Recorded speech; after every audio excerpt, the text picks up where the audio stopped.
Yo, the game is the game. As soon as you think it different, it shows you that it's still the same.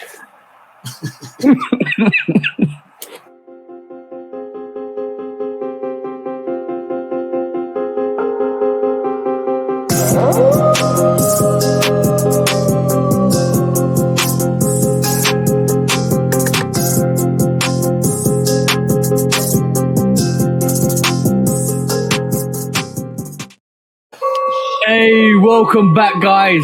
Episode 82 of the Shoe Dog podcast with me and the bro 808 Kicks ATL. Welcome back to the podcast. Please do like, follow, subscribe, come and chat to us. Let's have a conversation. Let's break it down. Let's go through the formalities like we always do at the start. Please do follow 808 Kicks ATL. Please do follow Love Kick Customs on all the social platforms: Instagram, YouTube, TikTok, and also all the audio channels as well, where you can come and listen to us. By the way, met up with a couple of people this weekend, bro, and they're all raving. Well, couple of them raving about the podcast, how they listen, like sleep with it on, or go to bed with it on, listening to us, and they're loving it, which is good. Thank you, guys. Thank you for all the love and support. I just want to say that quickly. Yeah, appreciate all that, bro. The reason I said what I said in the intro is what did you say again? Repeat it one more time. The game is the game. Yeah. As soon as you think it's different, it shows you that it's still the same. Yeah, it always will be. And I believe you're going to agree with me, because the Jordan 1 Palomino, we talked about the Palomino. We've been talking about it, but we really talked about it last week, right? Yeah. Yeah, it fooled me. What do you mean it fooled you? It disappeared. I mean, people got them. You know, you see them. It's not like a Trophy Room 1 or a Freddie 95 or nothing. But like, I see a lot of people with them because everybody was buying them, and they sold out everywhere. I didn't think they was. So they sold out, yeah? So they sold out everywhere. Yeah. Yeah, okay. I know you got a story. So I want to hear your story. But basically, bro, the Jordan 1 Palomino was a strange one for me. Like, it's kind of sitting in most of the sizes here, right? And my story is going to tie him back to our sneaker court at the end, because basically, I'm not going to tell you the full story. That'll be a story for sneaker court at the end, because I want to kind of just break it down and annihilate some people in the story. But Jordan 1 Palomino is still around here, bro. Like, you can get sizes on some of the retailers online. I think I went to an Offspring event on Friday night with Dale, and basically kind of like went there for their like little event that they got there. So we was kind of sitting there outside. It finished about 1 a.m. in the morning. So what actually really happened was, at 12 o'clock, Offspring normally releases their Jordan 1 Palominos, right? And you can just cop. And literally 10, 20, 30 minutes into the release, we could still cop. And me and Dale just stood there thinking, you know what? Let's wake up tomorrow morning, because Dale's staying over during the night. So basically, he comes down from Milton Keynes, which is about a couple of hours out of London. He comes down. He stayed over. We woke up in the morning, and we just literally hit Oxford Circus. And bro, simple as, it was sitting there in all its prime, and all you needed to do is cop. Just literally say, I want a size 10, or Dale's like, I want a size 9. Bang, there you go. It was an easy cop. And the thing is, we use this two sneakers, like 3 sneakers actually. We included the Union 1 in this as well. We used the UNC toe, we used the Palomino, and we used the Union 1 as a barometer to kind of work out, you know what, how well is the Jordan 1 silhouette surviving? It's still kicking. It's still kicking to an extent, because like for my, I think it's still alive and kicking in the US. Yeah. Right. But it's not alive and kicking anywhere else. Like, I would say the repercussions of like a Jordan 1 in the UK, UNC toes keep restocking, bro. Palominos are still sitting.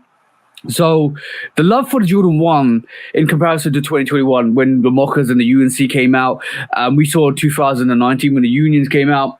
It was 2018, 2000. I always forget the date, but Unions came out, and then basically we saw so much hype behind the Jordan 1. And then this week it's beautiful, bro. This last couple of months is beautiful because you can get the sneaker, you can get the Jordan 1 you want. Just walk into the retailers, except for if it's like a Union collaboration. Even the Union 1, it was more, I would say, readily available. I saw more people pick it up than not. Yeah, it's kicking over here, bro. Like I was surprised really at how well I didn't think it was going.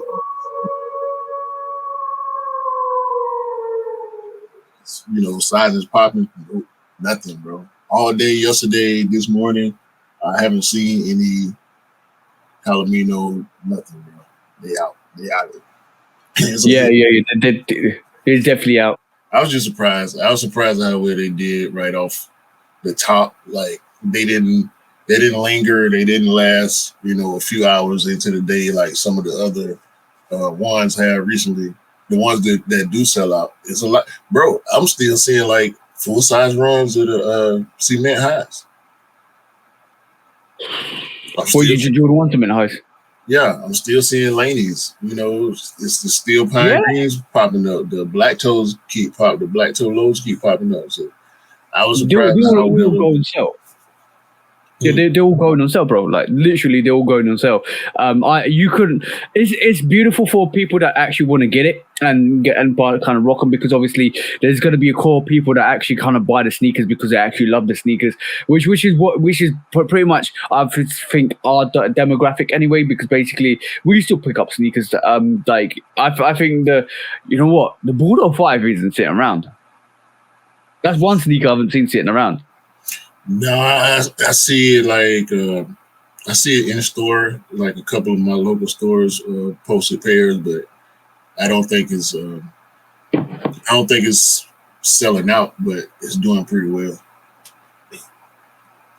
Yeah, and that's the beauty of this situation at the moment. Like I get told all the time, it's a buyer's market, and I have to agree because I think I've seen resale drop up quite a bit as well. And it's good to see because basically it means that you can the sneakers are more accessible and sneakers are more available to the people that want them. And it's it's always all about getting sneakers and rocking sneakers and like the ones you really want, because passion is about the love of something, not the actual ripping off or consuming and reselling, and it's not all about profit. It's all about the passion and the love you have for something that you really want to rock and wear. Well, right now, age is like the biggest factor in resale, because pairs that sat around 2 or 3 years ago are double the price right now. So like Tinker 3s and stuff like that. International flight 6s and 5s and stuff like that. That stuff is going up in price now, and all those pairs were readily available. What was the white and yellow Jordan 1s? Taxi. No, all white and yellow. They had a barcode on them. Oh yeah, I remember those. They had a perforated lateral medial side as well. Yeah, I remember them. They sat really, really hard, bro. I bet you the price is up on those. You know what I'm saying? Most likely. You know what? I feel like it's the stuff that as like really hard to, like not even around anymore. That's kind of really hard to get. So, bro, it's interesting. It's really interesting because. So, like I got told the other days that I always pull out something that people don't know I've got, And that was quite interesting because like Dell came around. I had the Air Max 97 because it was an Air Max event on Friday. I had like three Air Maxes that I pulled out. I pulled out the Skepta Tailwind 5s, put it on Instagram, put it on. I put the Dulux Air Max Dulux, which is another SK Skepta sneaker, and then obviously I pulled a 97 high, 97 mid Riccardo Ticci, and a lot of people didn't know I had like sneaker variations like that in my rotation because I'm not really Air Max guy, but I do have a couple Air Maxes that I can rock in need of occasions. Yeah, which was quite interesting. But yeah, it's the game is interesting, bro. The game is really interesting at the moment. Actually, I'm wrong about that.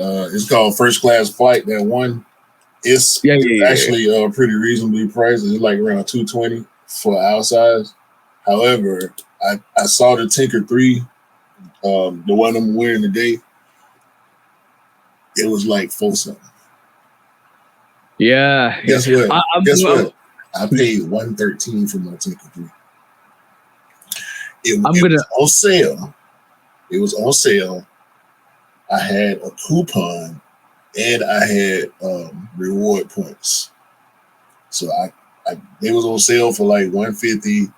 Then the price got cut down to like $130 something with the discount, and then with my reward points, it got cut down. I only paid $113 and some change. Yeah, you know what? It's so beautiful. Like regret is a thing, bro. Regret is a thing. By the way, shout out to let's say official sneaker speaker.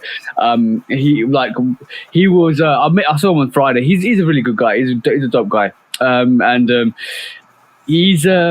He came out to me and he said the picture that Scott took of the Union Ones that I posted straight away, on the day of the release, he knew he messed up. And I said, why'd you mess up, bro? And he goes, I should have gone in for him. I said, why, bro? It's like, because I saw your picture and I saw a couple other people post the Union One. And I was like, yeah, I messed up because I should have gone in for him. Because, like, a lot of people, regret is a thing, bro. Regret is a massive thing at this moment in time. I'm telling you, there's about a handful of sneakers that if you haven't got and you missed out and you can go back and get them because they're reasonably priced at this moment in time, I'd advise you for you to love and the passion of what you want to wear, go and get the pairs. Because, like, I'm telling you, Union One, absolutely hard. On my that video, that YouTube video is going crazy on my channel at the moment. It's up to like over 700 views since I posted on Thursday, and we're recording on Sunday because that's crazy in terms of obviously we're both growing channels, and sometimes we see views go up to like maybe 50, 60 to 100 to 200 and then stabilize. But this is going crazy because a lot of people are even on the comments are saying sneaker of the year. I was like, that's how crazy that sneaker is. And yo, bro, like that, the Khaled 5s, I'd say there's another variation. I feel a lot of people will go back and think, oh, damn, I should have got that. I should have got that when it came out. As a lot of people, I even like shout out to Dell because he's looking for the sale pair. And he kind of regrets not going in for it. But that's what I'm saying. If you, right this moment in time, it's a buyer's market. If you love a sneaker, go and buy it. Go literally buy it. And even if it depends, bro. Because when you go looking, because I often go looking, and sometimes you have to realize what I started to realize. So like you were just saying, when you pull out pairs that people don't remember or people didn't really buy, like, or they weren't aware of, or they were a quick strike, or whatever the case is, it's not a super popular pair. It's not a super hype pair, even though when you wear it, people react to it like it's hype. You know what I'm saying? Yeah, yeah. That's how I like my collection. You know what I'm saying? Yeah.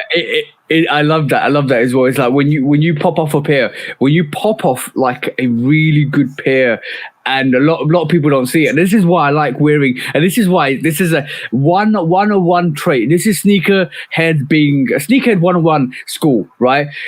If you love a sneaker, you're gonna wear it wherever. You're gonna buy it wherever. But if sneakerheads are be like, I want to wear something that nobody else is wearing. And when I walk into a room, everybody sees what I'm wearing and says, wow. Because nobody's seen that for quite a while. That's what every sneakerhead aspires to sometimes, especially when, not on a regular occasion, because on a regular occasion, you want to wear what you want to wear. But when you go out to an event or out to an occasion, you want to wear something that's like, yo, bang. I remember those. And you know what? Instantly, sometimes I remember those. I regret not picking those up. I should have got them back in. I love those comments because you know what?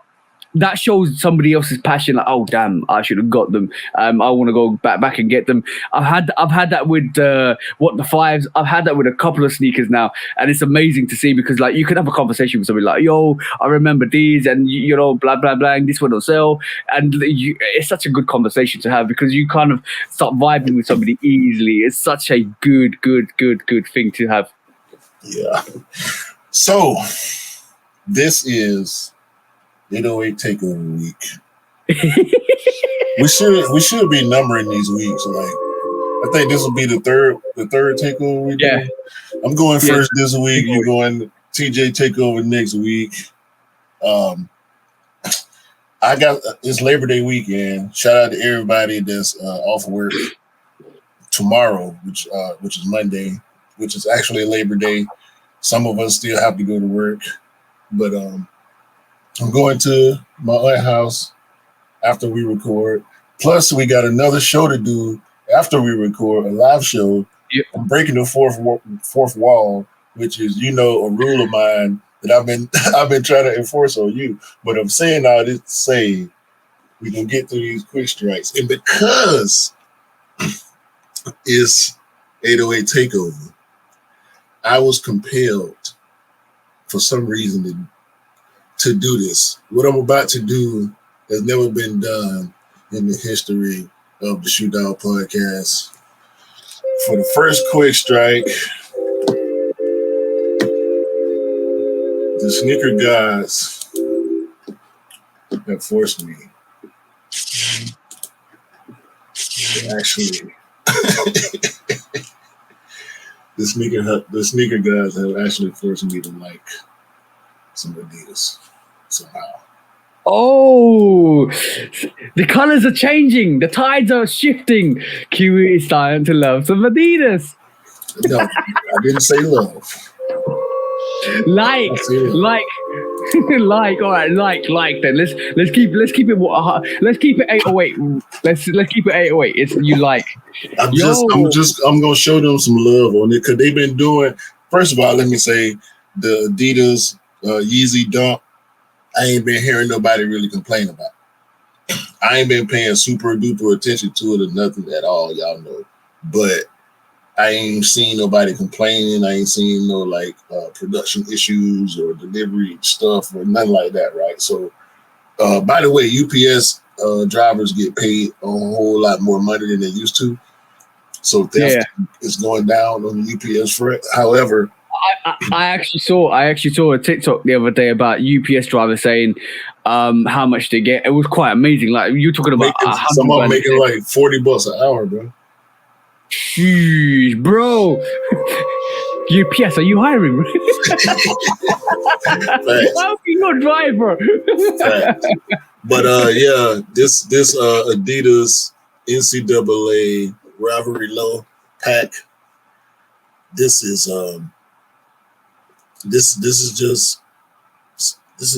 admirable, man. I like how they did this. I like how they executed each pair is, and see, this is what I be talking about. Like when Nike did the dunks, the college dunks, it wasn't no college branding on it. You know what I'm saying? Some of them ended up with college brand. The HBCUs, they had the college branding, which I appreciate, but Adidas coming straight out the gate with these rivalry lows with this Welcome to the Adidas rainbow, bro. You got black and green and red and burgundy. Yo, what's one colorway on that you instantly your eyes are drawn to? When you pull that picture up, my eyes went straight to that colorway. What's that one colorway? For me, it was the green, the Miami Hurricanes. Ooh, yeah. I'm gonna guess you went to the Burgundy. No, bro. That purple. The Washington. Purple. Oh, yeah. Washington State. The purple and they got purple and gold. Yeah. That is hard, bro. Like when you pulled it up, I instantly my eyes went straight to that purple. Bang! I was like, yo, that's dope. That's so dope. That's a good collection, bro. Yeah, I can't remember if it's University of Washington or Washington State. Yeah, it's got W in the front. Yeah, it's got W in the front. So it's the Washington Huskies. I know that. Yeah. Wait. I'm not done yet. Q's not done with the Adidas love at the moment. This I don't know what's happened. Q's changing. I gotta give it up to them when they get it right, bro. This is the Mark Gomez Aloha Super. Yeah, bro. These are bro. Look at the Adidas tag at the front. Is that a ghost face on it? Yeah, I mean this is based on the Sidekick phone. Yeah. I remember that. I actually saw this story. It's so good. It's so good to bro. Like Adidas are doing stuff now. I you know what? I think they've gone out of the creative circle about just relying on Yeezy, and they're kind of starting to like, you know, when you have this big personality and persona in your team, and you put all your focus and attention to it, and you're like, you know what, I'm gonna concentrate all my energy and like kind of give this creative support to actually excel the brand, and then you kind of end up not doing the same really good things that you need to do with the brand. I think losing Kanye was a good thing for Adidas, because basically they're kind of starting to do things that are a bit more creative, if you get what I mean. Bro, and they getting licensed. We know they're the kings of license, right? Like we talk collabs, big collabs all the time, but we know, and that's been the thing that we get on Adidas about, is their willingness to work with anybody. Like a couple of weeks ago, we were saying we could get a collab with Adidas if we try hard enough, right? But it's starting to work now. You know what I would do? I would if we had an Adidas collab, right? Imagine if we had an Adidas collab. I would put a shoe dog. I would put a dog howling at the Adidas logo, as rather than howling at the moon, because obviously we know as shoe dogs we always howl at the moon, right?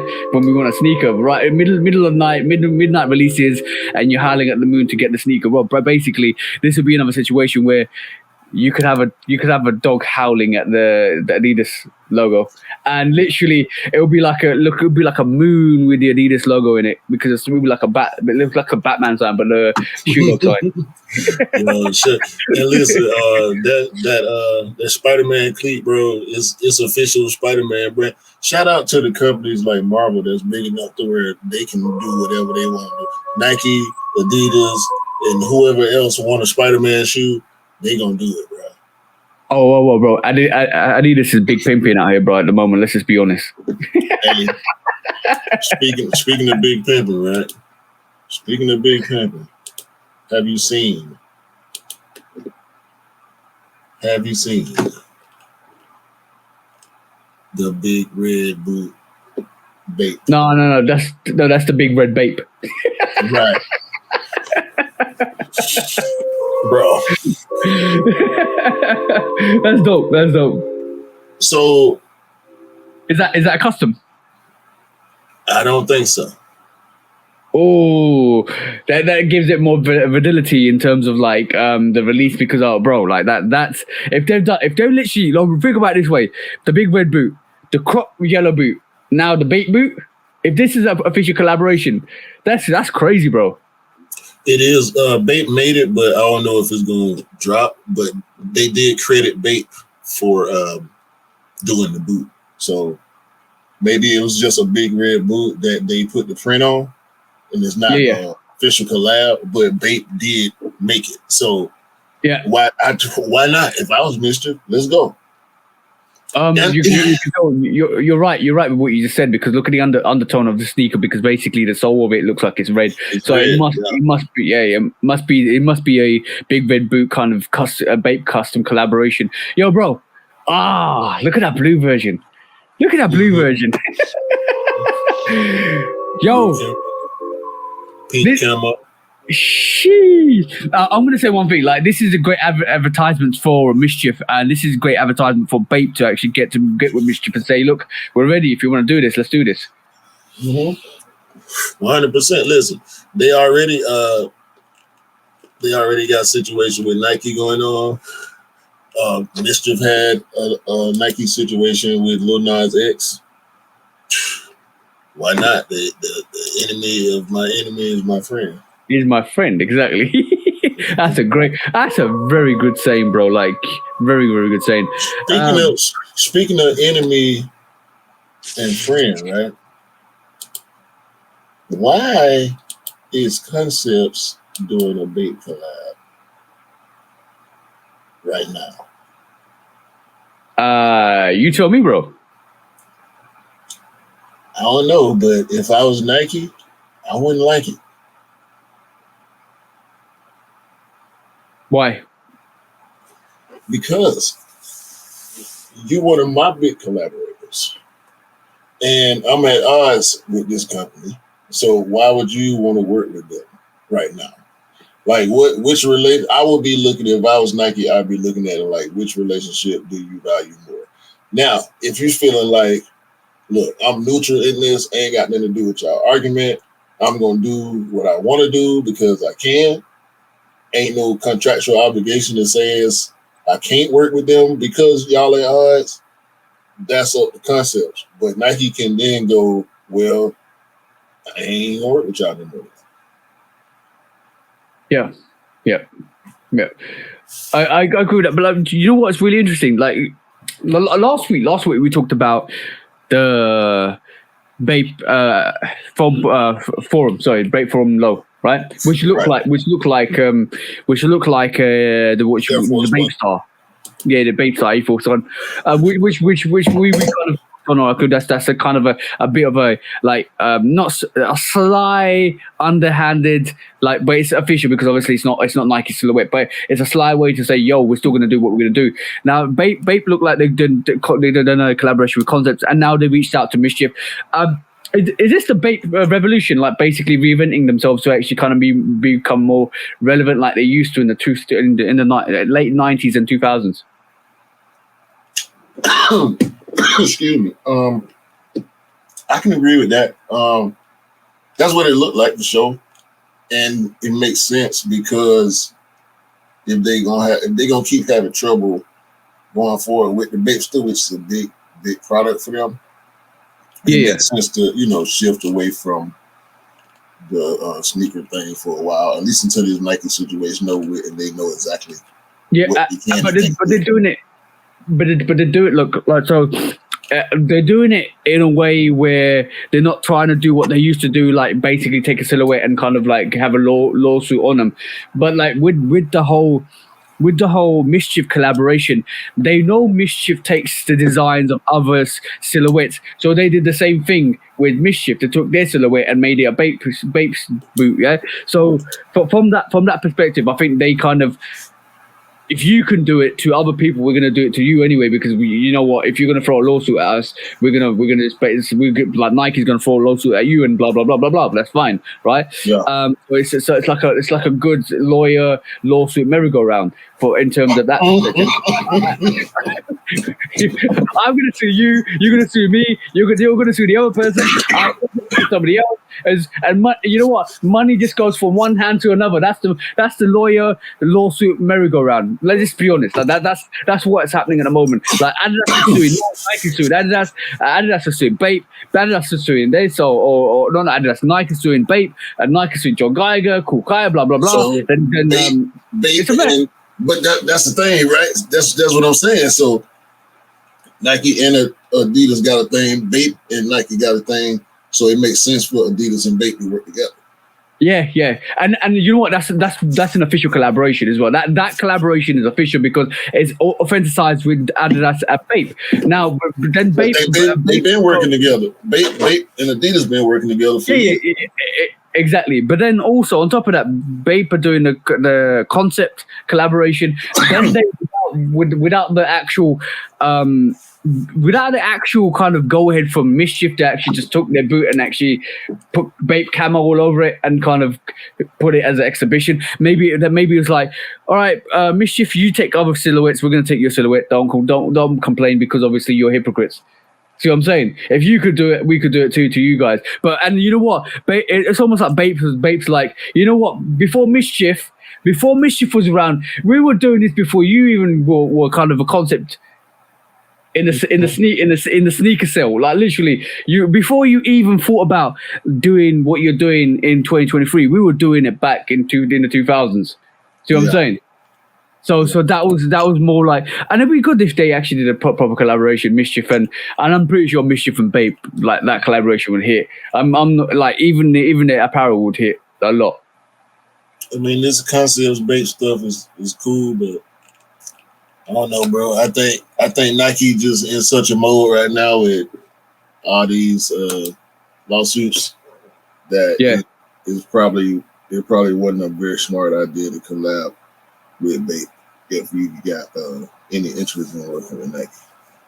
But bro, like it's almost like if Nike's getting sued, or a company's getting sued, they can't sue another company just to get the money back of the lawsuit that they've actually lost. It kind of feels like that, bro. At this moment in time, there's so many lawsuits going around at the moment. But yeah, but that's good. That's a good move from Bape, to be honest. Let's be honest. They've kind of reinvented themselves, which is good because I think they lost a lot of traction over in the late 2000s anyway. Because like there was like they changed the model of the Bape Star. It didn't hit as well. Mm-hmm. It wasn't as great. They kind of left the States, came back to the States now recently, and it feels like they're kind of making some proper moves, which is good, which is definitely good. Well, you know, they end up changing ownership too, so I'm pretty sure like some of that crazy mix up stuff had something to do with that too. For sure. With the people who started it, the people who made sure it was successful because they in the game, they in the street for real, you know. So they are the culture. And when you sell possibly to a bunch of people that aren't the culture, they just following trends and you know they might have consultants and advisors and you know people on the inside, but when the people that know aren't the people that's pulling the string, that make big differences.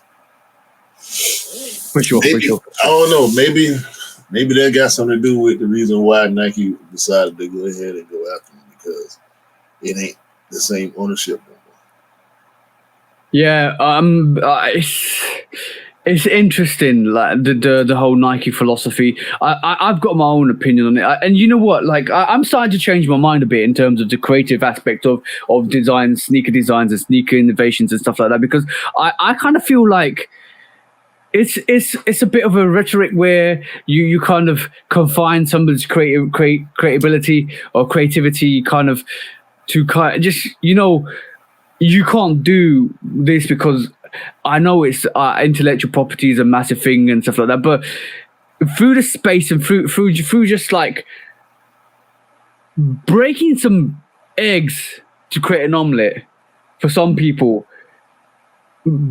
produces the most awesome things in terms of sneaker game without the forbidden, without going into like using somebody else's intellectual property or somebody's forbidden fruit. And designing something and making something and pushing, bro. Like there's so many companies out there. Would Cortez be with Cortez's without what they previously did? Would Bape be what Bape is without doing? And not even that. Will we be culturally as advanced as we are without stuff like that? Like the Cool Kais or the John Geigers or I think everybody in that range has got. there's a reason why they're there, and there's a reason why they should still be there, and there's a reason why we are in a state we are, because the brands have to keep producing stuff to actually keep us entertained. Let's be honest. But that's the thing. Whether you feel like it's wrong or not, whether it's customizer buying up all the white Air Force Ones to put butterflies on them, or it's Cool Kai or John Geiger designing their own shoes. Or Travis Scott just printing Utopia and selling it for his own. Right. You know what I'm saying? They all products of the culture. Yeah. That's the thing. We are all products of the culture. We all pay attention to it. We all want to do our own things. We have our own idea. We sit here all the time, but not all the time. Not as much as we really could. But talk about, I would change this or that on a shoe, or what if they, put this colorway or that colorway on this silhouette. So it derives from a place of passion and love, because I think if your heart is in something that you really want to do, and you keep doing it and you love doing it and you always will love doing it, there's no stopping you. And this is what people don't realize is behind. A lot of people think of it like, oh, this is money grabbing. You're to taking somebody else's intellectual property to actually kind of do a design and sell it because you want the money for it. And but like for some people it's genuine love for what they want to see. And so like, bro, I'm gonna be honest, like you're sitting here right this moment in time and some of the releases that are coming out, aren't you thinking this is getting a bit boring? Like, especially with some of the GR sneakers, this is getting a bit boring. I want to see something different. I want to see something unique. I want to see something that's going to captivate me, take my imagination, make me fall in love with it. And every so often they hit. Like we're talking about the corporate got Airship. That's one that we're looking at like that's awesome. I'll hope that comes out here, and fingers crossed. It looks like it might be coming out globally, which is awesome, right? And then the Union 1, the J Balvin 3, the Amaminia 5s, the Play Your Fates are coming back out. Stuff like that is always going to be captivating. Stuff like that is always going to captivate our attention and be like, yo, I want this. Oh, I love this. And like this is why we see renditions of the Reimagined, the 85 Cut, because it's the brand keeping reinventing old silhouettes to make them relevant for the time, because people don't, if it keep releasing the same old silhouette all over and over and over again, I think people just get bored with it. And I think the Jordan 1 silhouette is a prime example of the fatigue of oversaturation, and I think that's one reason why I feel like people like that are relevant, because it keeps the narrative and keeps changing the game. Yeah, it's the outliers, man, and some people gonna roll with that mentality. I mean, I don't knock it. I'm not one of them type people. Like, I like what I like. I don't knock people for buying whatever they like either. Like that's the point. More that make the odds better for me getting what I want. However, this year Nike and Jordan, they just convinced that we need to go back to the trap. So they're gonna help us get back to the trap in style. We saw the waterproof Air Force Ones. Now we got triple black winterized Spizikes. Spizikes. Yo, I was happy. No, one thing I'm going to be honest with, right? I was happy to see the Spizike return, because I think that's one of the hardest hybrid sneakers around, right? I personally think that I do like a lot of hybrid sneakers. I do like the 312. I think this one. You know what? I'm gonna be honest. I do like the MVP. I do like the Jordan MVP. I just don't like the materials on it. Right? I don't like the materials. I don't like it looks cheap. It just needs to be a bit more better, in my opinion. You need to kind of do a collaboration on it. Maybe like bring somebody on to do a collaboration with the MVP, and it'll be dope, right? I'm glad to see the Spizike return, but I'm also not glad to see this colorway. What? Because I remember the Spizike being colourful, imaginative, different looks and variations, a whole mashup of something with different colourways on it. I remember that, right? This triple black, to me, I'm gonna be honest, is boring. It's a winterized shoe, bro. Boring. To me, that's my personal opinion. It's boring. It's a Do you not like all black shoes? I do like all black shoes, bro. Every time I think of a Spizike, I remember different colorways all over the place. Bro, on the this is arguably the busiest Jordan retro ever created, bro. This silhouette got enough going on to get away with being triple black, bro. You like black cat foes? You better not. You better hate black cat foes. Oh, bro, I haven't got black cat foes in my rotation. I ain't asked you if you got them.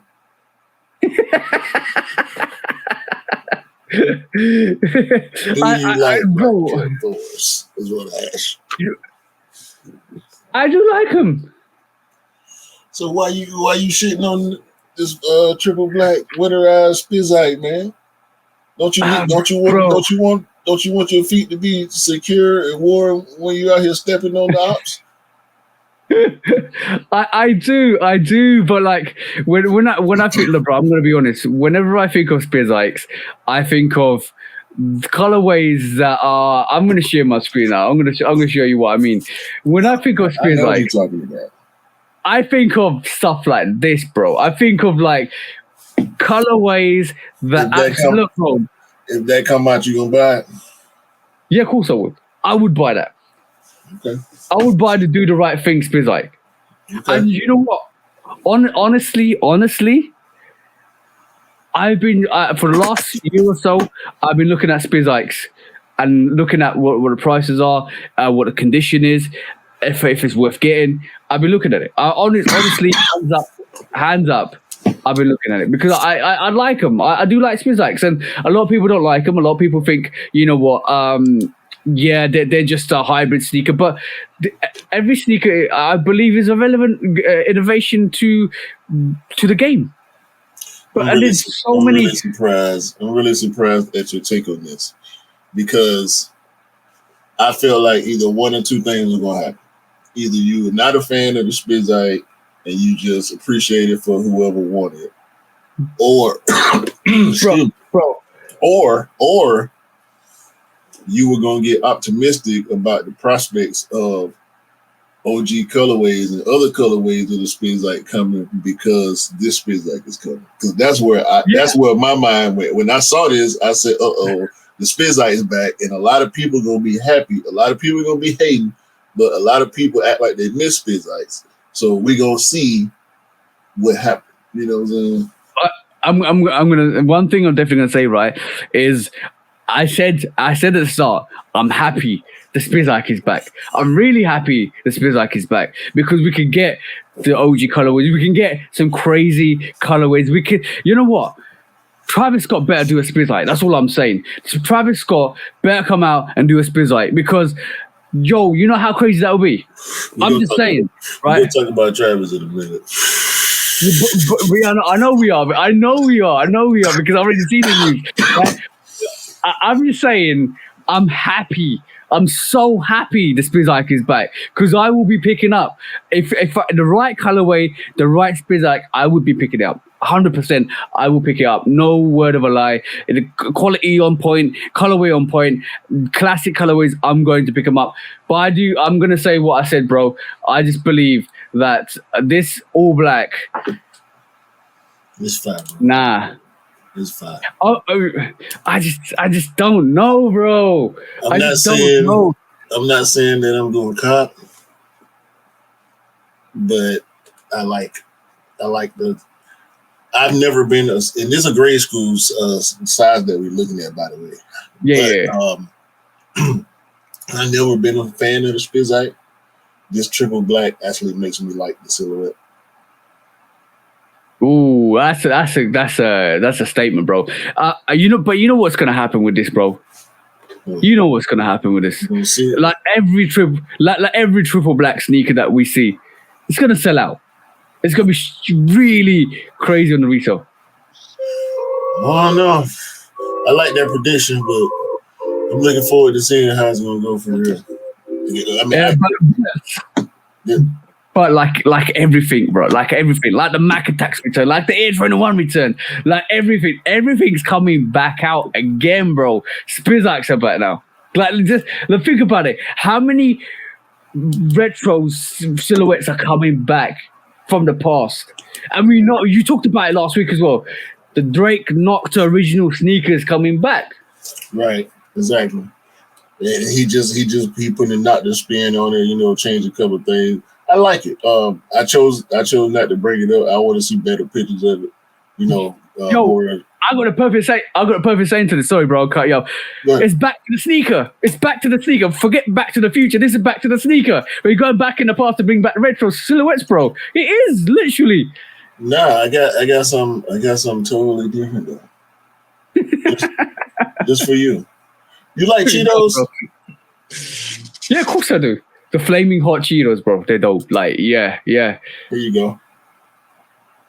The Mac Tops. This is a real thing. The Cheetos Mac Tops. This is on Cheetos website. This is the form to enter the raffle to win a pair of Mac Tops.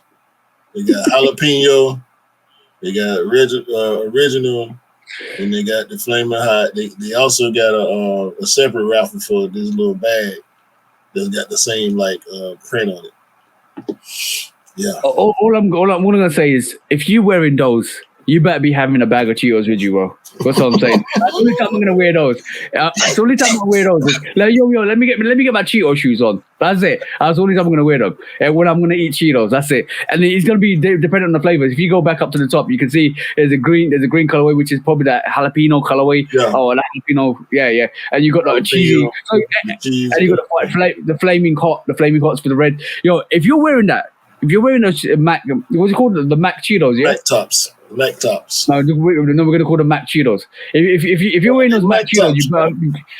No. The Mac Cheetos. If you're wearing some Mac Cheetos, you better be having having a bag of Cheetos. That's all I'm saying. Not a fanny pack, a fanny Mac. Fanny Mac. Return of the Fanny Mac. No, it's all woven as well. It looks like they've taken a kind of leaf out of the foamscape. What's the guy's name? I'm trying to find the dude's name. Homemade macrame. It's some macrame artist that they collab with to do this, I think.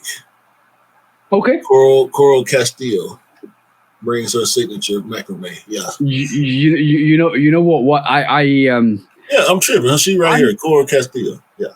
So shout out there. Shout to it. But like, I'm surprised. I joined the raffle too. So hopefully. Did you? Yeah. You better be holding a bag of Cheetos when you actually post that if you put it on your feet. It's a free raffle. So I think it's super limited, bro. It's probably super duper limited just because it's free. They ain't in a hurry to give away no whole bunch of pairs. And you can they only got one full size one, that's it. No, there's only 2 sizes. What? No, actually there's only one size. Men's 10, women's 8.5. That's the only size on the raffle. So it's samples. You know what I'm saying? Pretty much it's samples. For statement number 1, I'm surprised Cheetos haven't done a mac and cheese crisp yet. Basically, Rob, hey? That'd be nice. Yeah, but I'm surprised that Cheetos don't actually go and think, you know what we could do is get a pasta and kind of make it into a crisp. Make it a mac and cheese. Well, people do that. People make pasta chips, bro.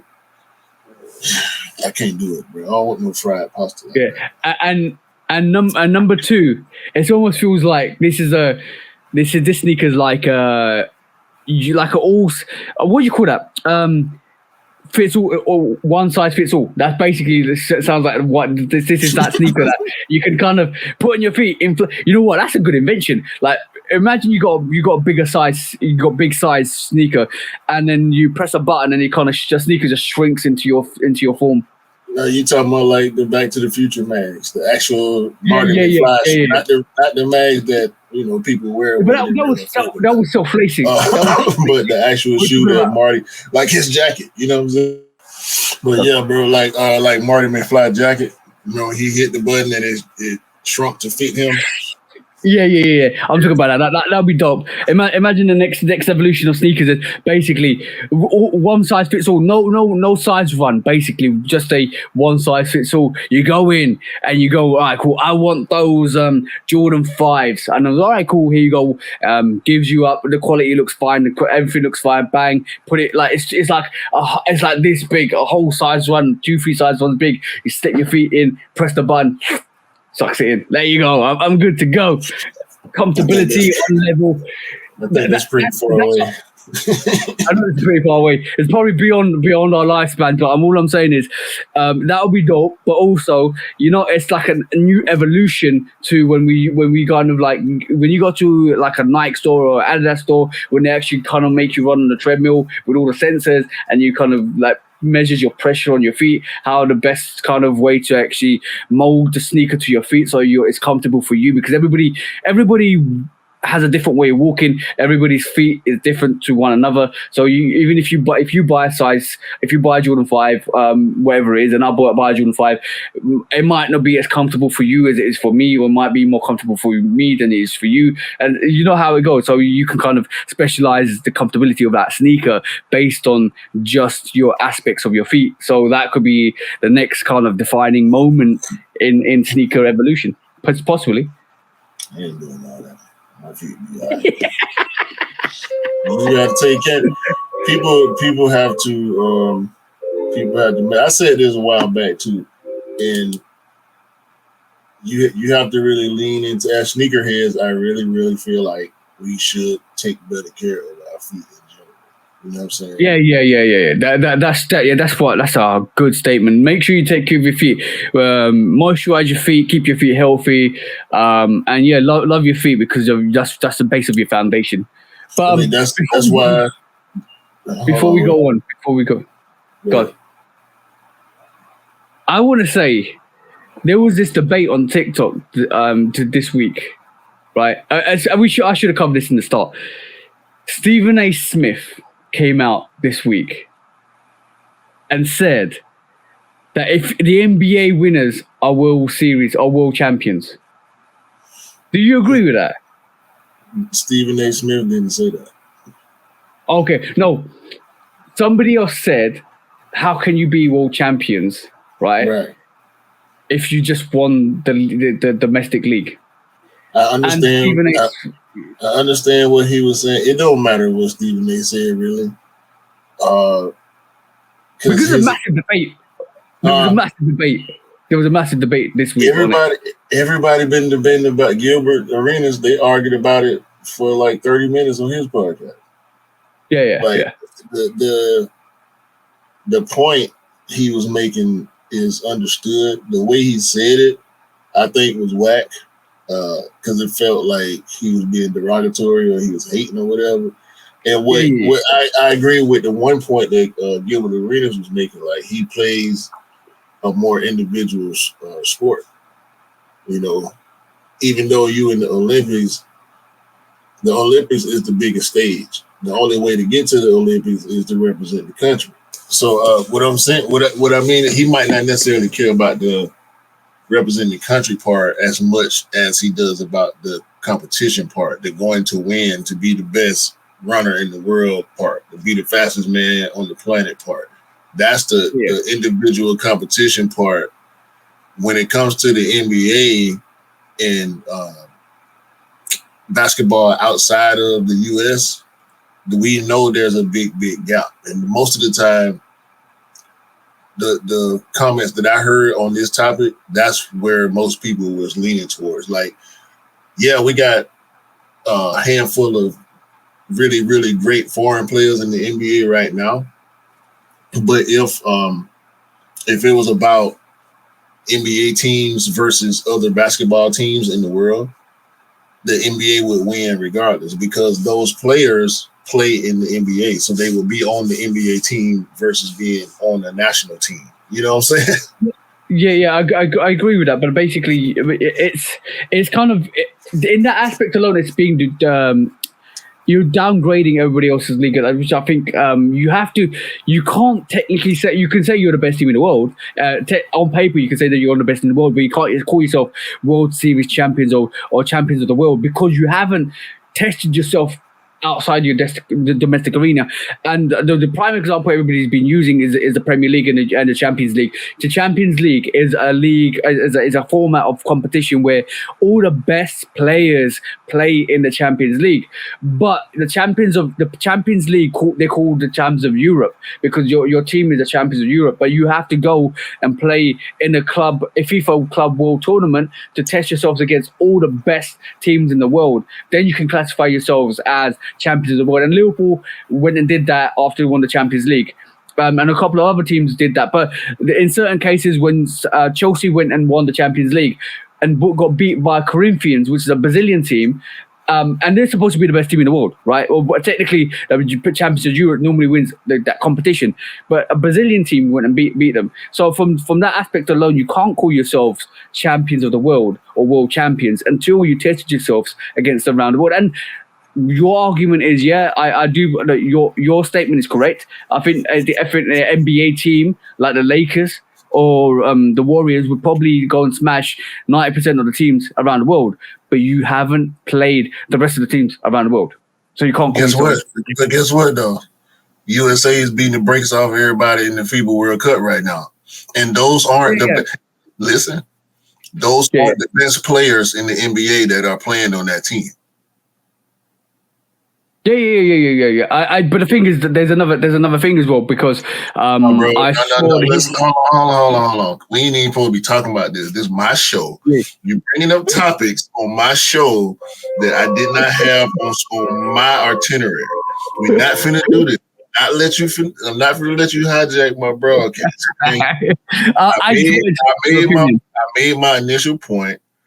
I agree and disagree at the same time. I'm not trying to debate this because it's going to be an argument because you just basically said the same thing about the Premier League, but somehow you're not understanding the agreement part of it. It seemed like so. I agree with you, but you can't hold the title if you ain't got the title. That's what I'm saying. All right, Nick, go on, bro. Let's go to the main topics.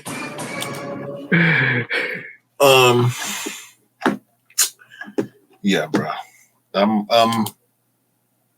tired of wondering about what Travis gonna do and when it's gonna happen.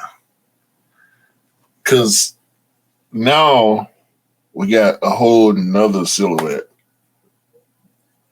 and somehow people I gotta say this. This ain't got nothing to do with the point. I got so mad when I saw somebody posted it as the Nike cut the check, Travis Scott cut the check, or Jordan cut the check. It's not, bro. It's not. This was one of the sneaker media outlets. I can't remember which one it was. Is it this one? No, they called it the right name, the Sharkadon. Says see sneakerhead. However, for a quote unquote reputable sneaker media outlet to post this picture with the wrong name when it's clearly a totally different shoe was stupid to me. It pissed me off in the moment.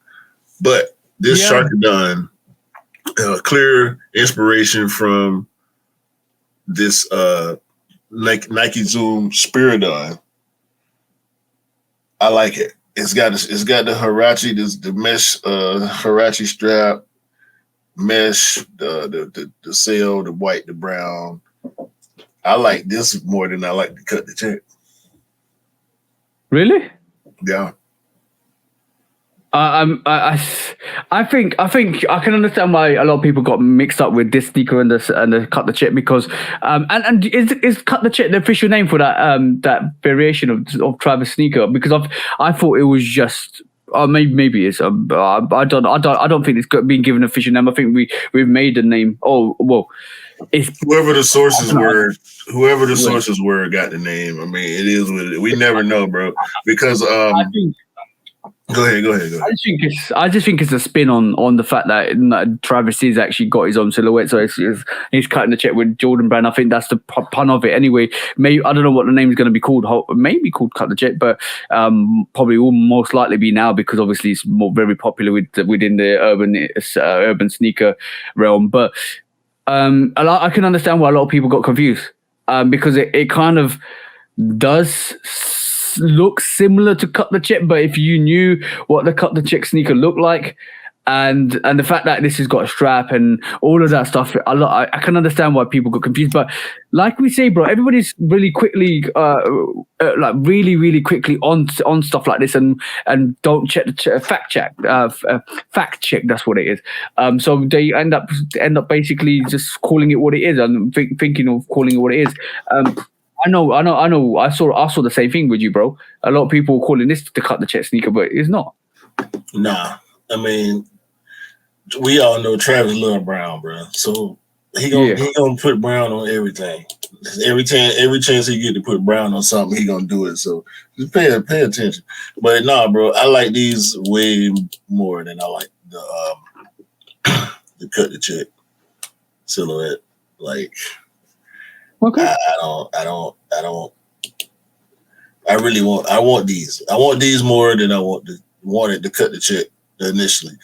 These got they still got heavy skate vibes because Travis, right? It's got I still feel like it's got a little Nigel vibes. Got a Huarache strap. It's got the Sharkadon midsole pretty much, but it's modified. That Rand going around reminds me of the Jordan 3 so much, and I really love that on this. Yeah. The pull tab on the back. I really like this, bro. Yeah. Where you at on just the silhouette? It's a good silhouette. It's a good take. It's a good remash of it, bro. Like, I think Travis is doing hybrid sneakers now, bro. If I'm honest, like how's that to me different than like a 312 or an MVP or a Spears? Like it is it's a hybrid sneaker, and I think he's doing good things. To be honest, for the people that want it. Yeah, I mean the obvious thing is the name recognition is gone. Carry a lot of weight for whatever it is, whatever the product is, the name recognition is going to help it regardless. But I do like this. Like if this remind me of 1993, 94. You know what I'm saying? This is the way I like my sneakers to be made, with overlays and stitches, and double stitches and straps, and you know what I mean.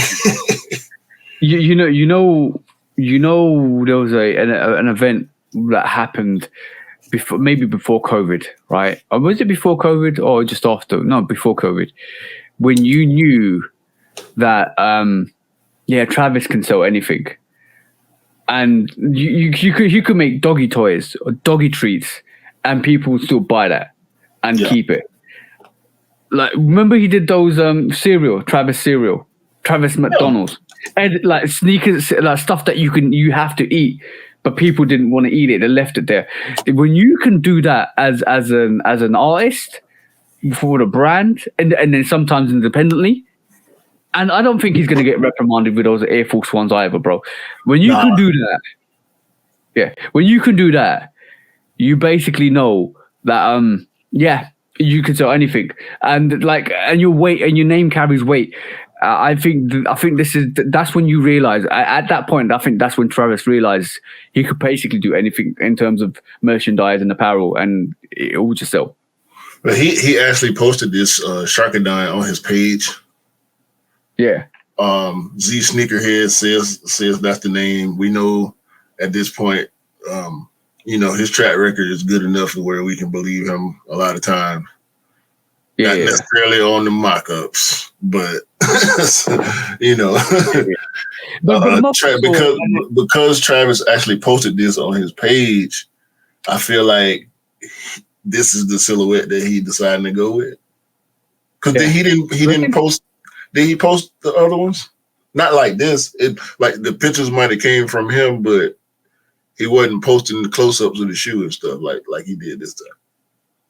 No, it kind of feels like this might be more of a like. But the thing is, you don't know with Travis though, because basically, I think it's a. You know what? This might not even be the sneaker. This might not even be it. It might not. Because like I've noticed something fundamentally with what Travis does. He kind of leaks the team leaks the images and pictures, and they gauge the reaction with the public. And I think they're doing that more and more since like the Travis Scott Air Trainers and the Travis Scott Air Max 1s, maybe even some of the other variations that he's released that I haven't hit. I just think because it's his sneaker, because it's a signature sneaker for Travis, they're doing a bit more careful marketing by seeing what people's reactions is with different silhouettes. And I think this is why we've seen so many different variations and silhouettes of it. Is this the first shoe? Because this might be the first shoe. The black and brown one? Yeah. This might be that. Because we really never saw a full shot of that. Could be, but bro, like it could be the Travis Scott sneaker circus, because basically it could be like, I'm gonna bring you cut the check, but it's gonna be different because every cut the check sneaker variation is gonna be different. I'm gonna give you a hybrid, but it's gonna be like 3 or 4 variations of hybrids, where every we release number 1 will be one variation of a hybrid, release number 2 by a different variation of a hybrid, release number 3 might be a different variation of a hybrid. So if he does that, you've got automatically 4 cut the check sneakers, which if they release over the span of like summer, spring, autumn, winter, or whatever you want to call it, or whatever months you want to do it, it might just be every season gets a different variation of a cut the check sneaker. So there might not be a defined, like we say, Jordan 3 has to look like this, has to be like this, Jordan 4 has to look like this, be like this. It might be cut the check sneaker might look different every time they release it, bro. I like it. I would like that. I would appreciate that. That'll be something totally different. It will be and it will change. It will change the game as well. It definitely will change the game because it will change your aspects of. I don't know about the whole game changing thing because it's Travis. Like he always doing stuff totally different. Change the narrative. That's what I mean. Change the narrative. On what? On you don't need to like a silhouette doesn't need to be a silhouette for the name for that sneaker. Like for instance, we call a Jordan 3 Tinker, the Jordan 3 Tinkers a Jordan 3 Tinker because it's got the swoosh on it, it's got Nike on the medial side on it, right? So it's a Tinker because it's a first rendition of a Jordan 3 Tinker that he wanted before we removed the swoosh and the Nike stitching, right? So what if it wasn't called a Jordan 3 Tinker? It was called a Jordan 3, and every variation of the Jordan 3 was different. It kind of maybe had a different flair. It might have had a stamp on the side. It might have swoosh on the side. It might have Nike. No. You said narrative though. What's the narrative? You don't need to always have the same silhouette for the same name of a sneaker. That's not a narrative. No, it's not. It kind of is. No, it's not, because we got Jordan 5 Crafts. We got Spizite Winterized. They just when they put a spin on it, they put a name on it most of the time, or You actually are right there. You are right there. I think you're right there. The narrative's already set. I mean, I don't. You using the word narrative. I'm like, ain't no narrative on that. Like, ain't no stigma on. I've never heard anybody complain about, like, okay, that Jordan 1 that came out, the Jordan 1 Craft, the what was it, cork or whatever it was that was on the shoe. but it had a Rebellion there looking box. No, that wasn't even that one. That wasn't even that one. That was the other, the black and gold one that I felt like was pointless. Like narrative, storyline. Like if you interchanging it like that, then yeah, I'm already with you on that, because the patchwork Jordan 3 is not a craft. You know what I mean? But the 5 craft and the 4 craft and the 1 craft. So now they got this craft narrative or craft series or whatever you want to call it that they rolling with. So I don't know, bro. He can do. I just feel like he can do whatever. That's why it's just easy for me to when you laid out that idea of, okay, we done seen all these silhouettes. What if he just like, man, just make all of them? Or what if they like we can just have this be the Travis 1 and 2 and 3 and 4 or whatever. However they want to do it, I'm with it, bro. Because I don't think they're even going to call it the cut the check 1, cut the check 2, cut. I think this is going to be cut the check, bang, here you go. It might be the shot. It might be the Sharkadon. It might be the cut the check what we've seen, but it might not even have sub names, bro. It might not even have subcategories. It might just be here's the cut the check, and this is totally different to the next cut the check, and it's another totally different to. Imagine the next cut the check is a high variation, but it's just called cut the check, but it's based on maybe a Jordan 5 and a Jordan 6 and a Jordan 10. Who knows? Guess what though? If they don't put something on it to differentiate it when you're talking about it, when you're not looking at it, we gonna do it for them. The first one is gonna be the 1. The second one is going to be the 2. They ain't got to put a number on it. If they drop a low and then drop a high, the low one is going to be the low and the high is going to be the high. Even if they don't say it. But we'll probably end up calling it something like what we just said, to cut the check Sharkadon or to cut the check Mocha or whatever variation it is, or all out brown. Like basically, we'll just call it whatever we want to call it, but it will always be a cut the check sneaker. It's interesting. We haven't even got a release date for this either. No, the one story was saying 2024. I ain't even want to look at the date, bro. To be honest with you, and yeah, because it's gonna keep coming, bro. It's gonna keep happening. This time last year we was talking about Travis 7s. I mean, it's easy, especially when you get something. And he gave us this, you know what I'm saying? So obviously this is going to be a big story in the sneaker space for as long as people want to pay attention to it. Hopefully everybody then got their rocks off on this, and now we can go back to stuff that we know is coming out.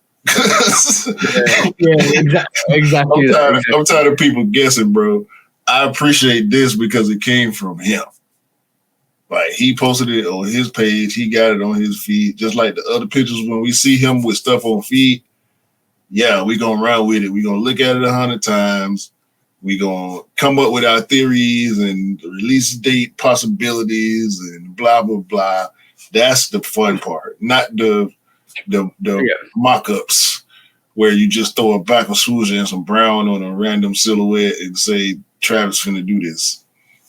Yeah, I think at this moment in time, we with Travis and with a lot of things, we're running into like the Chinese zodiac. This is the year of Travis. Like last year, probably was every year you can name something different. Like last year, you could probably say the year of the Khaled. So I'm basically saying 2023. When 2023 started, Travis was on game. This year is the year of Travis. Every month. I don't know 1 month where we've gone without mentioning him. Every month it's been constant. Like, well, we're gonna get a 7, we're gonna get a 3, we're gonna get this, we're gonna get that. Have you seen the brown mocha, brown variation of the Travis Scott? Have you seen the cut the check? Have you seen this variation cut the check? Have you seen him in concert? Khaled didn't have a bigger year than him last year. I know. I'm just saying. He still when he making sneakers, he still dominate the space every time. As much as like Joe Fresh Goods or Salehi or Action Bronson, which we don't talk about We mentioned them before briefly, but like them Action Bronson, Baklava, New Balance, whatever number they are, those I believe they deserve to be in a general sneaker of the year conversation, just like the Unions. But if we went general, like when we do our stuff, we stay us. We keep it most of the time. We keep it based on what we caught. We don't do general like everything that released. If we did that, our list would look a whole lot different, and the Khaled's probably would not have made my list from last year. Mm. If I put everything in, all the New Balance, all the what's the other one? The Yeezys and all that, But we remember the reason why I say maybe last year was the Khaled year is basically because I know the hysteria and the hype once we saw the different variations, different kind of cuts, different kind of materials, and we were all anticipating that for quite a while in terms of what he's going to release, and then we saw that. So that kind of hysteria went into that year. But yeah, this just shares the year of the Travis, like 100% year of the Travis. Like I've not gone maybe a couple of weeks without mentioning Travis. Every single time I did sneaker news, Travis this, Travis that, Travis this, Travis that, and it's always been like that. And it's good to see that he's still. I'm going to say this. Sorry, not good to see. Nike would be really struggling without him. I don't think so. I would say I think they would. I think they would. He don't produce enough. He don't produce enough pairs to move the needle that much. No. It's not about producing pairs. It's about relevance. Take Travis out of this year. Take Travis out of this year from Nike. Show me somebody that's pushing like Travis is at the moment. Like Khaled's doing the golf stuff, which is good, right? So that don't. But you're not. I disagree, bro. I disagree. Honestly, no. Seriously. Serious conversation. Take Travis out of this year. I disagree. Take Travis out of the Mac attack, right? Take Travis out of all the conversations we had, or the cut the check. How we won't. I'm being honest, bro. I'm actually rethinking this, and I'm thinking, yo, that's a good point. I agree. I agree. They might not be struggling, but I don't think their campaigns will be as impactful without Travis. What campaigns? Travis campaigns wouldn't be impactful without Travis. Okay, cool. Bro, hold on, no. It's because you're doing a disservice right now. You act like it ain't never been a Michael Jordan, a Penny Hardaway, a Charles Barkley, a Tim, Spike Lee. This is what they do, bro. They ain't just start doing this when Travis came, and you ain't never seen no Travis commercial, have you? I have. They sell. You ain't seen no Travis Scott Nike commercial. I have seen a couple over the last couple of years. A Nike commercial. I'm talking about like an ad on TV. Not on TV. No. Yeah. Nike does this, bro. They still got Kobe. They still got Jordan. They still got LeBron James. They still do all these other collaborations that if Travis wasn't there, things would be different, yes, because the influence. Yeah. I think the Brown influence wouldn't be what it is necessarily. But they did a Mocha 3 before Travis, though. Yeah, now, and that's that. Do I think not when it first came out? No, not when it first came out. The second in the early 2000s, the first retro 3 with a non-OG color, a historical sneaker. You know what I'm saying? Yeah, and it didn't do well when it came back in 2018. You're right, but I think I don't think the Mocha 1 would necessarily exist. I don't know if this Palomino would necessarily exist. But the 2 or maybe 3 sometimes sneakers that Travis Scott drop every year wouldn't, if without those releases, it wouldn't make that much of a difference for Nike, I don't think. As far as financially, does it help? Does Travis being there help them? Yes. If he wasn't there, would it be different? Yes. But I think the hype that comes with Travis makes us feel can make us feel like that. I'm gonna say the reverse to you. I think you're you don't understand what I'm trying to say, right? I'm trying to say yes, you're right. You're right. Without Travis Scott being there, it would be a whole lot different. And I'm talking about the hysteria when the Air Max was coming out, Air Max Travis Scott. We know the situation of that got delayed because of the concert of what happened, unfortunately. And obviously we didn't know where it was going to get a full release, and that kind of impacted. And that could have been the reintroduction to the Air Max 1 to the whole people, but it became the pattern instead. To Air Trainer 1, that brought the Air Trainer 1 into a bit like from the people that were actually buying it, that were actually there. That's fine, but it brought it into the mainstream a bit more, just like the Mac Attack. It brought into the.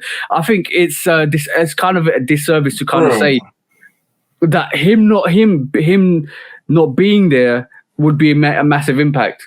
Air Max 1s was already popping again before Travis did one. That's why he did it, because it was a popping silhouette.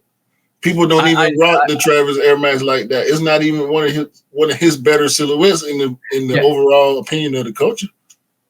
Yeah, I do agree, but same thing with the trainers. He did the trainers because they was coming back, and he liked them. Cool. A lot of this stuff. I'm sorry, excuse me.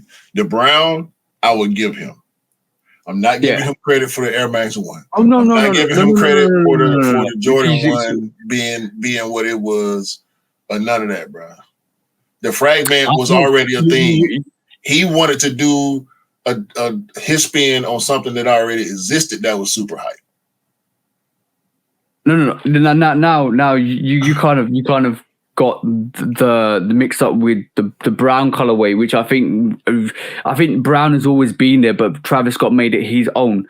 I'm not saying he made an Air Trainer 1 his own. I'm not saying he made an Air Max 1 his own. I'm just saying he did. He did make them his own.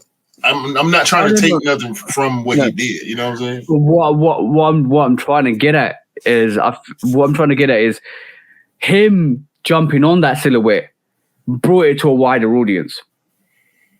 And I'm talking about out of our realm. I do believe that. I don't think so. Like, bro, I'm gonna go back to this. I always say I'm gonna go back to this. If John McEnroe came out with a Mac Attack. All by himself. No. All by himself, right? If John McEnroe came out with a Mac Attack all by himself, everybody that loved the Mac Attack would be gearing up to get that Mac Attack anyway, right? No, I'm finna agree with you. You're right. Yeah. He does bring it to a wider audience because of the audience that come with him. Exactly. But and anybody that rocks with Travis Scott is going to get that. And then the knock-on effect is anybody that sees people wearing that Travis Scott or knows Travis Scott, knows he's got silhouette, knows he's got colorway, knows that something's coming out. Like everybody's still anticipating that Travis Scott Mac Attack, even though it's similar to the OG. But Nike would still be Nike without him, bro. They always been. Yes, and I agree, and they'll find a different variation, a different way. But the impact of Travis at this moment in time is the reason why I said what I said. Is I think without Travis Scott, Nike would look a whole lot different at this moment in time. Yeah. So we agree to agree. That ain't what you said at first, though. I would, but the thing is, Travis is such a huge beast in itself in terms of it transcends the person, and it transcends into a phenomenal company and phenomenal engine and vehicle of just consumerism that I do believe, like, bro. Travis is to me is similar to what Kanye previously done with Nike and Adidas. From that perspective alone, like we know what he did with the Nike Yeezys as well. So from that alone, I just feel I feel like without Travis, Nike would. No, I think I was a bit disrespectful when I said Nike would be struggling. I don't think Nike will ever be struggling with what they do because they'll find new ways and methods anyway. And I agree with you on that. But I think having Travis in your corner, it makes life so much more easier. Yeah, I ain't not gonna disagree with that at all. But it was the word struggle, bro. That word. I mean, they all struggling. Right now, as far as what the climate is now versus what it used to be, but as far as being number one, I think they would still be number one without a doubt. And that would be something else. You know what I'm saying? That would be someone else. Maybe I don't know. That's what I'm trying to get at. Who on Nike's roster? If Travis was to leave Nike today, I'm right this moment in time, Travis is. I'm just saying, hypothetical. Travis comes out and says, "I'm starting my own company. I don't want to be with Nike. I want to make all the millions. I don't want my name to be associated with Nike no more." Who in the Nike roster at this moment in time can step up and demand the same amount of commercial success than Travis can? Nobody right now. And it's gonna take years to build that. Well, you ain't say that though. You said struggle. That's what I'm saying, bro. You keep trying to stop trying to justify the fact that you said struggle. That's what you're trying to do. Your point is valid. It was worded wrong initially. Yeah. I sorry guys, I was a bit disrespectful about struggling, but it is a struggle out there. Let's be honest, it is a struggle out there for the brand to keep selling the sneakers they're selling. I said this to you the other day as well. I think like next year, the anniversary of the Jordan 4. After that, I think the Jordan 4s are going to start to die off. Once we get the military, I think from my perspective, once we get the military blues and the Jordan 4 reimagined breads or black cements. After that, the only sneaker that's going to be the retainer is that white cement 4 because everybody wants that white cement 4 because we've seen all the other silhouettes. We've seen the fire reds come out. We're going to see the military blues and the breads. The only retainer is the white cement 4s. And from my perspective, this is another situation where we're always waiting for the Chicago 1s. We was all waiting for that Chicago 1. And when it came out, Lost and Found came out, it kind of petered off. Like it was petering off anyway, and then started to peter off. And obviously, all the GR releases for the Jordan 1 ain't doing as well. I can see the same scenario, bro. Once the military blue and the black and the reimagined 4 comes out next year, the only thing that's hanging on to the Jordan 4 is that white cement. And once that drops, I can see a decline in Jordan 4 sales, and it's already happening, bro. Like I think the frozen moment sat. And to be honest, the amount of people on TikTok that were revving for that sneaker, like I want that, wait, raffle. I was getting so many like messages off TikTok to say, yo, where can we get this? Where's the raffles and stuff like that? But bro, on release day, I walked into the retailers and Foot Patrol, and they were sitting there. You can get it, all full size one. So what we saw with the Jordan 1 is now starting to happen with the Jordan 4. So the next couple of years, we're going to see the same effect on the Jordan 4 with the Jordan, what we saw with the Jordan 1. We'll see. It's only a matter of time, bro. It's only a matter of time. I'm just like making you like putting bad predictions on the coach. What do you mean bad predictions of the culture? No, it's a good prediction because you can go into the shop and pick up all the Jordan 4s you want. Just like you can go and pick up all the Jordan 1s you want because they go on sale. You can go and pick them up. You can get the discount value. You can get them for under £100. You can wear them. You can love them. You can rock them. You can treasurize them. You can case them. You can do whatever you want to them because it just means accessibility is great. Accessibility is great. But like everything else, we know there's always a negative effect to sneakers being available. I know we're at the cusp of buying a consumer buying. It's like the bull run or the it's like a bull run. Like now, it's the consumers can go and buy whatever they want, but there will be a time and a place when we won't be able to again because the brands will re-strategize. Mm-hmm. And you pushing that date forward every time.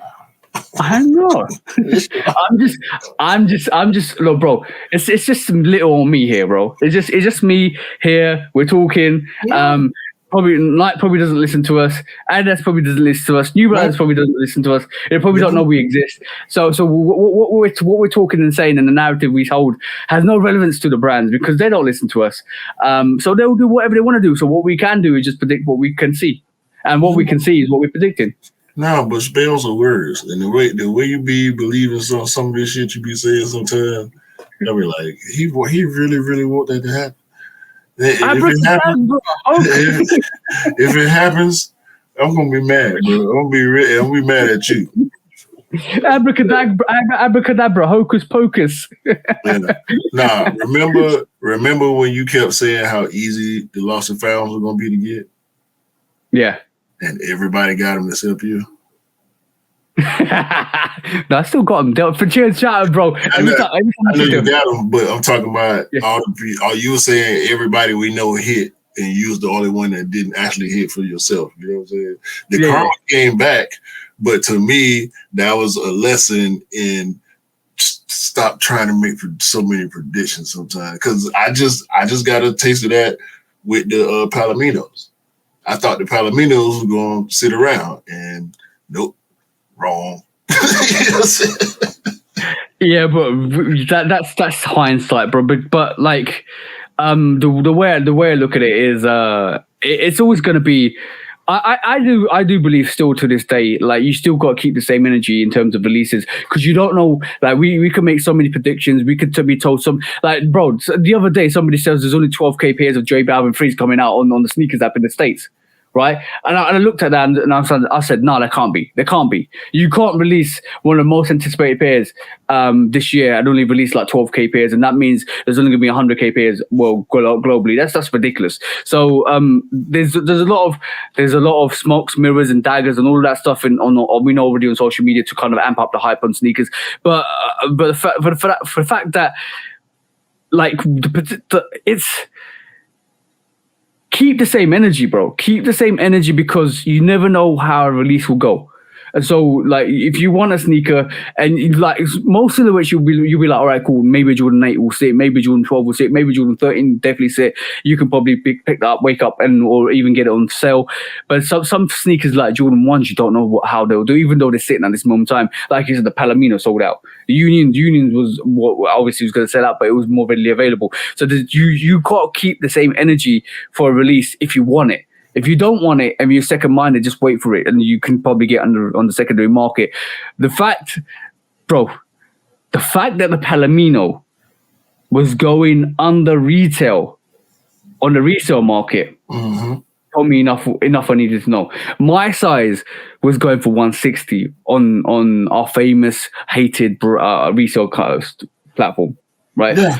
So that told me. But it's sold out here. Yeah, that's just crazy. So, but that means you can't. Even when it's obvious, sometimes it's like not so obvious because the way it was looking when you said that, I looked at it. We saw it at the same time in real time. What the week before, like 6 days before it came out, and yeah, it actually sold out really quick. Like I was expecting to get notifications from on X and Soul Links and all that about sizes popping over here. They on Nike instead of on sneakers. Now you go to Nike and get them because they sitting. Nope, none of that. Gone. I went to the sneakers app, sold out. I went Finish Line, sold out. I went to Detail, sold out. Everybody sold out, bro. Are you still looking for a pair? No, I'm not looking for them. I was just checking on them. Oh, okay, cool. And that just tells you how, number one, how desired the mocha colorway is or the brown colorway is. And number two, privacy again, bro. Yeah. Anyway, let's go to court, man. When resale is too high. Damn resellers. Hold on. When hype beats go too far. These damn hype beasts. Order in the court. Order. The back door opens. Guilty. It's time for Order in the court. the sneaker court of public Guilty. opinion.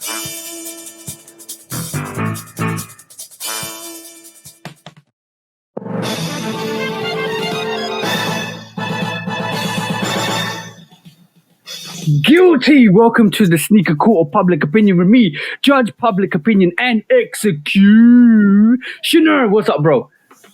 I don't know, man. You gotta, is this story time? It's a story time. At least this week I got the actual name correct. Last week I actually messed up. No. Hey, start to me, bro. No, you said the case came with a story. Yeah, the case came with the stories. Earlier today, earlier in the podcast, I mentioned about the Palomino one. So basically, right, I think I mentioned this. I think I mentioned this prior, but the Palomino one. Me and Dale woke up in the morning, on Saturday morning, 9 o'clock. Got dressed, had a shower, got dressed, walked into central London, and literally walked into Offspring and bought up here the full size one. You got size 8, I got size 10. Look out for the review, which is probably going to come out this Thursday. I got a couple of things to say about that sneaker, but you go check the review out. But basically, I'm going to say one thing about that. We walked into Offspring, we got up here, we walked down back towards the car, and I'm not no word of a lie, bro. There's a Foot Locker. If you know Marble Arch, central London, there's a Foot Locker, and opposite there's a resale shop. But you don't know it's a resale shop because they dress it up like it's a normal retail shop. So you walk in, it's got clothing on the side, it's got sneakers, it's all shrink wrapped like the resale shop should be. I don't think they buy sneakers. They don't have people come in to sell sneakers. All they got is display of sneakers with the prices, right? So on release date, 40 minutes after release date, is Palomino ones sitting in this shop. And mind you, if you wasn't aware of the sneaker game, right, and you wasn't a sneakerhead, and you walked into the shop, you would think this is the exact price you have to pay for that sneaker because you're not aware of StockX, Goat, Fight Club, eBay, none of that stuff. Your prime location is Marble Arch, Oxford Circus, which is prime consumerism for people and tourists, right? And your opposite, Foot Locker, which didn't sell the Palominos, apparently, right? Because they weren't there. If you walked into that shop, bro, and mind you, me and Dale just paid 185 quid for that sneaker. No, 175, sorry, not 85. So we just paid 175 quid for that sneaker from Offspring. Walked into that shop, bro. Now we picked up the sneaker, looked at the bottom. Told me how much that sneaker was, bro. 300. Keep going. What? Keep going. 4? Nearly. 360 quid. Right. But you could go down the road and they're sitting. And you know what? One thing, that sneaker looks sus. That sneaker looked like the brown was too brown. It didn't look right. It didn't feel right. It looked like a UA, bro. So not only, number one, you got that sneaker. I don't think they buy sneakers, by the way. This is what I said. This is why I emphasize that it's not being backdoored. I don't think they buy sneakers from people that approach them. They're that type of store. So you got Palominos on release date, 40 minutes after the release, in your store, probably a full size one, and they don't look or feel right. What does that mean, bro?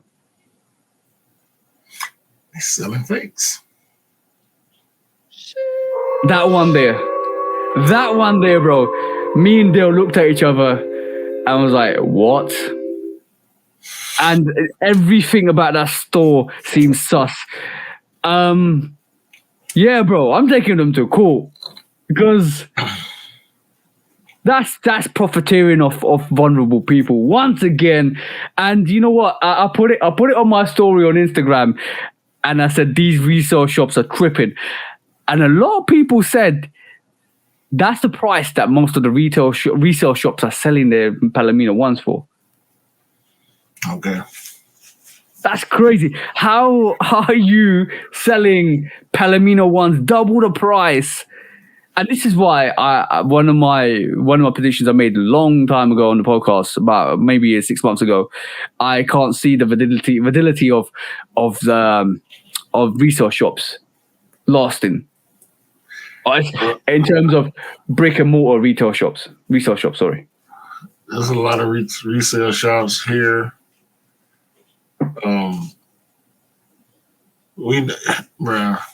You talked about this before. Yeah. You told a very similar story about that same store before. Yep. And you took it to court. We also had the conversation about people being vulnerable and people being malicious or predatory, like predatory business practices. The resale game, in a nutshell, is kind of a predatory business in the first place. Yep. But if you buying, because of what it sounds like to me, I'm just gonna put this on them. They buy early stuff, whether it's fake or not. They may or may not be smart enough to know if they buy fake, more than likely they stuck with it, because once you pay for it, it's yours, right? Then what? Yeah. You're gonna put it on the floor because you got to sell it because you got bills. You know what I'm saying? The store has bills and you have your own personal bills, and you got to pay for all that. So that's why the stuff be so much higher. You could probably easily find somebody that would sell you a marked up pair, for less than $360. Especially, if you don't know no better, you don't know no better, and I feel bad for you. You know what I'm saying? Yeah. I would hate for somebody to walk in there and buy them funky looking Palominos where they can go down the street and get a real pair for half the price. But you gotta take the good with the bad in some of these situations, bro. So people like that, people that run them type of operations, bro, they gonna fail. Because you're gonna develop a bad reputation. You're gonna get your little W's here and there from people that don't know no better, but you're not gonna be able to live off that. So it's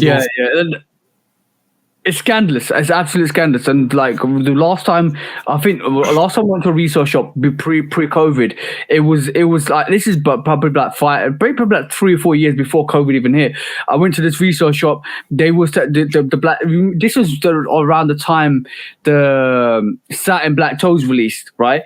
And then on the obviously I got the win from end, and I lost it because of the bank kind of cancelled the transaction, all that stuff, and it kind of all that chaos that happened with that. I don't want to talk about it now.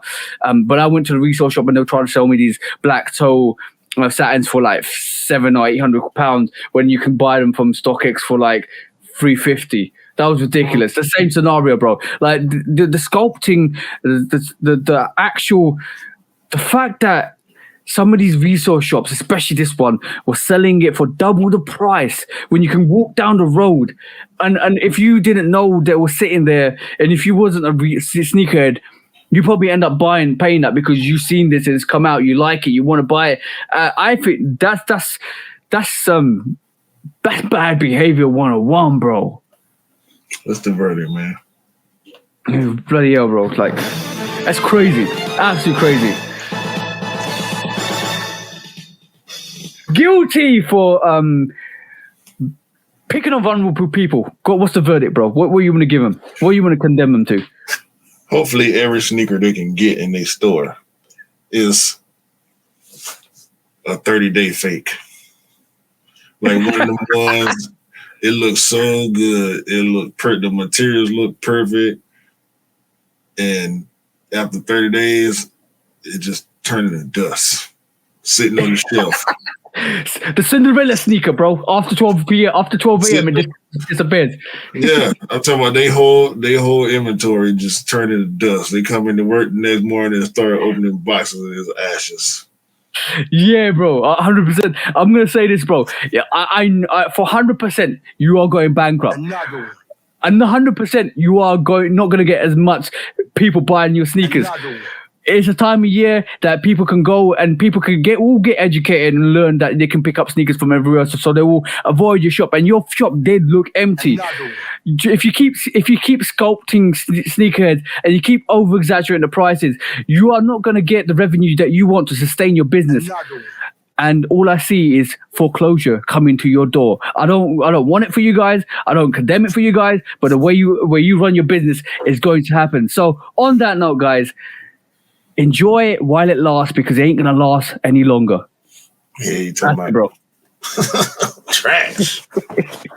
Trash, bro. Absolute bad behavior. Absolute 101 bad behavior. You need to kind of do better, learn better before it's all too late. That's all I'm saying, bro. Peace. When resale is too high. Damn resellers. Order.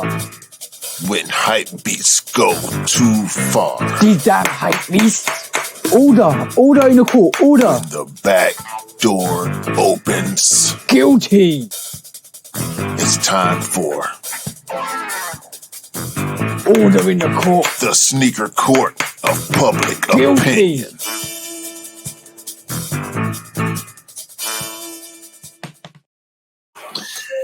Yeah. You know what? You know what the best thing about this time, right this moment in time, is?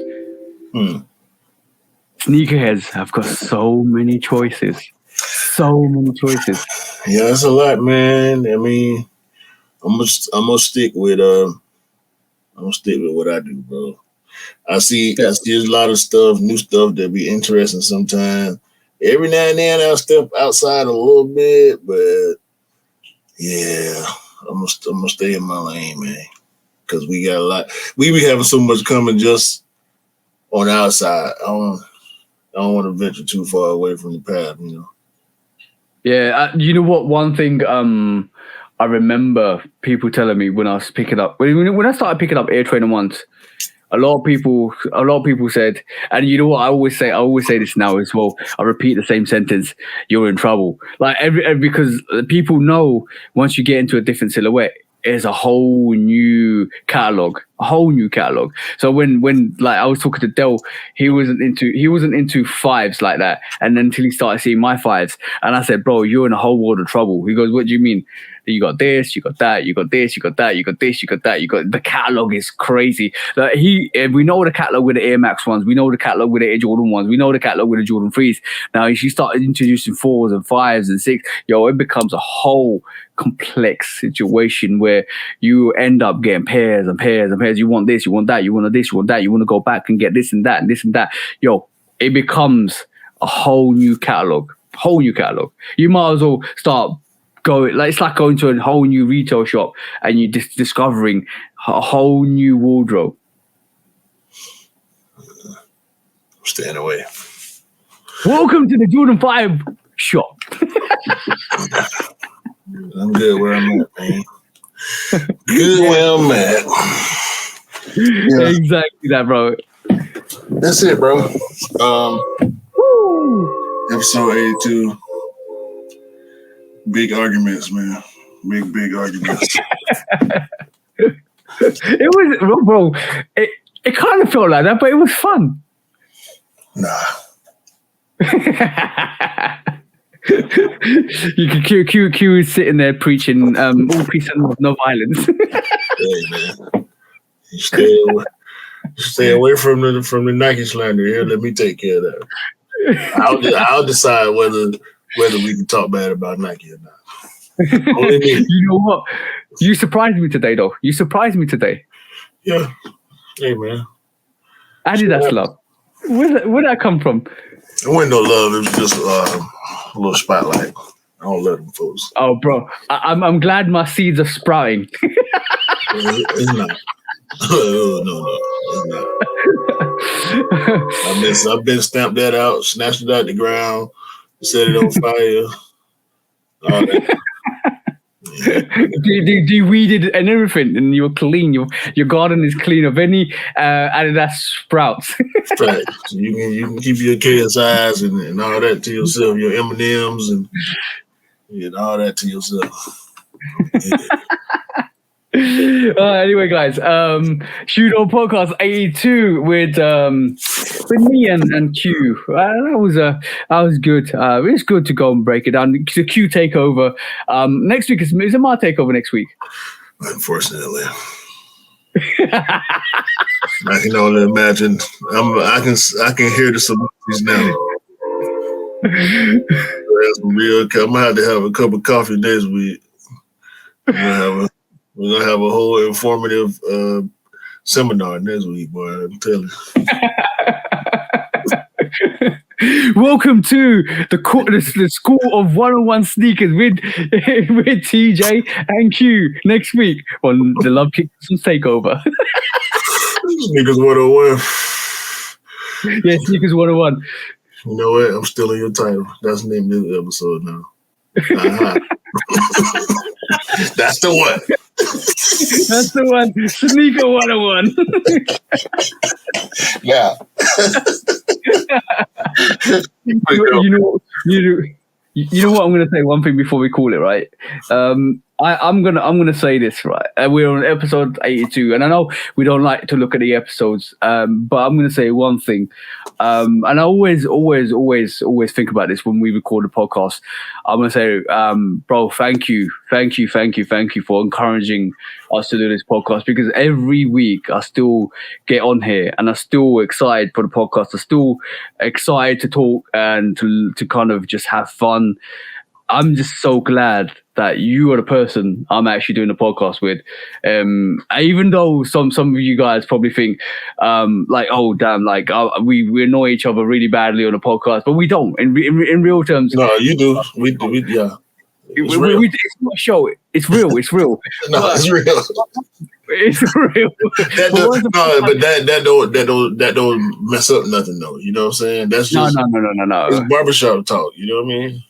Yeah. And when it's all said and done, we come off. We talk normally. We're all fun and games. We don't kind of have like any negative intentions to each other. We kind of just crack on with it, and that's the whole fun and love of doing stuff like this. Because in the podcast space, we can say our mind and speak our mind, and even if we don't agree or we disagree with each other, we can still have that civil conversation without kind of going at each other. Like in terms of like, you know, like really, really going at each other, because I think we have love and respect for each other massively. But I just wanted to say a massive thank you, bro, for coming up and inviting me to actually do the podcast with you, because I enjoyed it so much. It's just so much fun. So much fun. Whatever, bro. I don't care about that. WWE mushy. Like, what is this? This is. We talking about shoes, bro. Where's all this coming from? Q's uncomfortable. Nah, bro.